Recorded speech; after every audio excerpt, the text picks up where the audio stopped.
All right, everybody, thank you for tuning in to Santino Brothers Wrestling Academy. I'm Joey Kaos. We're actually here going to talk a little bit about working on the fly and calling it in the ring. That's one of the tools that we actually really push forward here at Santino Brothers Wrestling Academy. It's really good and really nice to be able to do all the spots and the drills. But sometimes that becomes mundane and almost becomes effortless because you just, it's almost like farming them, watching or one student do the drill and then you come in and do it. Turning it around and working on the fly really makes your mind work. It has to be able to work at a moment's notice. You not only have to perform the moves correctly, you have to work the crowd, your personality, your character, listen to the crowd themselves to see what they want and what they want or what they don't want. You want to be able to bring your crowd up, bring your crowd down, all in a moment's notice. And the only way to do that is really to kind of get in the ring and work on the fly. And what we do in the ring right here is we kind of, everyone takes a corner and we tag in and out. And the idea is, and what I tell the students is to be able to, the drills and the spots that we work on, you want to be able to call that on a moment's notice inside the ring. Can you pull it off? Can you call your portion of the spot in the ring, and you wouldn't sit there for 30 seconds calling a spot, and that's not how we want you to do it. You would want to break it down. You would say 1, 2, 3 words, throw a punch, another word, throw a punch, maybe take them over and head smash them, throw another 3 words in. These words that you're throwing in are building your spot, and then maybe you come to a point where you whip them into the corner, you give them a clothesline, you snap mirror and put them in a chin lock, and you reiterate the spot that you just called. You ask your guy, do you got it? Yes, I got it. But you're doing it all within a work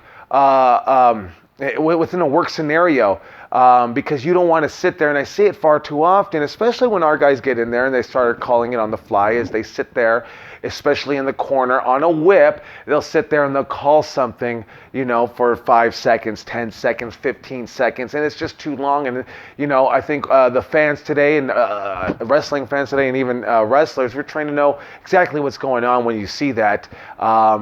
They're just calling a spot, and that looks bush league. So how do we get better at that? So we start with calling less. Maybe you call a clothesline to start, and then if you want to get a little crafty, you call a duck clothesline back elbow, and then if you want to get a little bit more, you call 2 duck clotheslines and a duck back elbow, and go behind schoolboy. But you just start building it little by little, and then once you start getting better at it, then you start throwing away those duck clotheslines because those are boring and bush league and not bush league. It's just year one.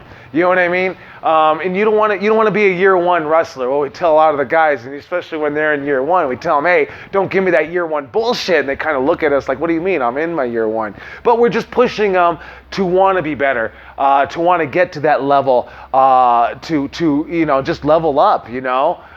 That's definitely what you want to do in the ring, and the only way to do that is to constantly go in there. And a lot of the times when you go in there working on the fly, you go in there with someone that knows a little bit more, knows how to do it, and 9 times out of 10, that first couple of sessions, you're just gonna take a beating. You're not gonna like it. You're gonna I want to do cool spots and drills, and I get that you want to do that, but you have to go in that ring and take a little whooping, take a clothesline, be able to read moves, be able to listen, open your ears. Can you listen to what they're doing, and can you do the moves and the spots that they're calling on the fly? Are you a wrestler to that level to be able to do that? And if you can do that, what starts happening is you go, oh, Kaos or Robbie or Eli whipped my ass and they wouldn't give me shit. And it's not that I don't want to give you shit. I want you to earn it, and that's the point of it. And so what you start saying is when you get in there with a younger guy, you say, hey, I remember what happened to me, and this has been happening in wrestling since I've been in it the last 25 years, is that, we grow up and, hey, I had it hard, so I want the students to have it hard. And it happens here at Santino Brothers itself. The students that came up in the backyard say the next generation had it easier, and so on and so forth. The guys that are in 2013, 2014 say they had it easier than today. And it's just going to keep going forward, but I've learned that that's just how actually wrestling works. So when you have the opportunity to get in the ring and you are driving it and you are laying the beat down or whatever the case is, working on the fly, you're going to remember how Kaos whooped your ass, or how Robbie whooped your ass, or how Eli whooped your ass, and how they did it. And you're going to apply that towards your wrestling, and that's how it's going to get you better. But you have to go through those first couple of sessions of going into an open ring work and just being able to listen and read a match, and be able to take the moves on the fly.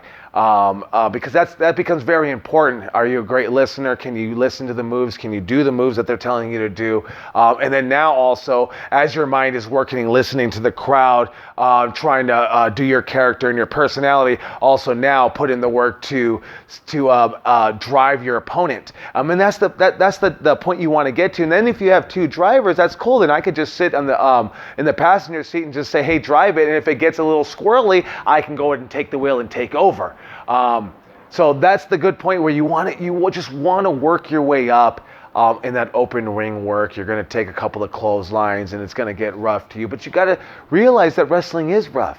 You know, there really is no safe way to do it, in the sense when you're talking about being extreme safe. You know, taking bumps or taking a suplex from the top rope, your doctor would tell you, hey, you go to your doctor and say, hey, my back hurts. They say, what did you do? I took a fall from 5 feet off the turnbuckle. And the doctor would say, well, don't do that anymore, you know, because that's not safe. You know, so there is nothing safe in professional wrestling. We do it because we love it. We do it because we're a little crazy stupid in the head. And that's the truth right there. So don't be afraid. The point is, don't be afraid to get in the ring in the open ring work, and feel that you're getting your ass whooped, because it comes to a point where, hey, I'm tired. I'm not going to take this anymore. And you start giving it back.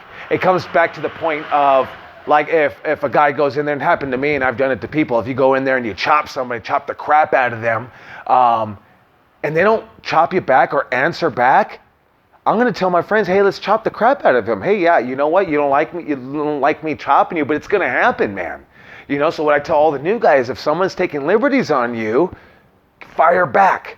Fire back. And that's that point of being in that open ring work and getting your ass whooped and coming to the point of saying, hey, I'm not going to take this anymore. And you start fighting back. And it's not a fight. You're fighting within the realm of professional wrestling.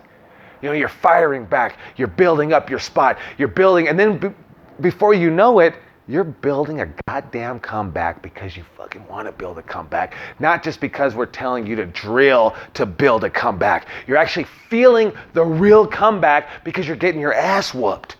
And that's the reason why we would whip your ass in the ring in an open ring work and give it to you a little rough, because we really want to bring the fire out in you to bring that comeback out. We want you to feel the comeback, so if you feel the comeback, then the crowd feels the comeback, and then your opponent definitely feels the comeback. So it's so important on the open ring work, and it takes a lot of work to go in there and do it. And you're not going to get it on the first try, and it's just what I tell a lot of the students, they ask me, how am I doing?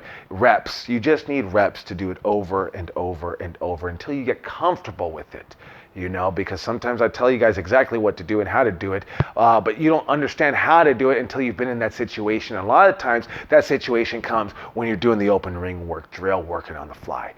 So I hope that kind of helps you out a little bit on how to work on the fly, how to push yourself to work on the fly, and how sometimes when the working on the fly and doing that open ring work comes a little rough, and that's only because we're trying to really build that comeback out of you and that fire. So thank you guys for tuning in. We'll see you on the next video.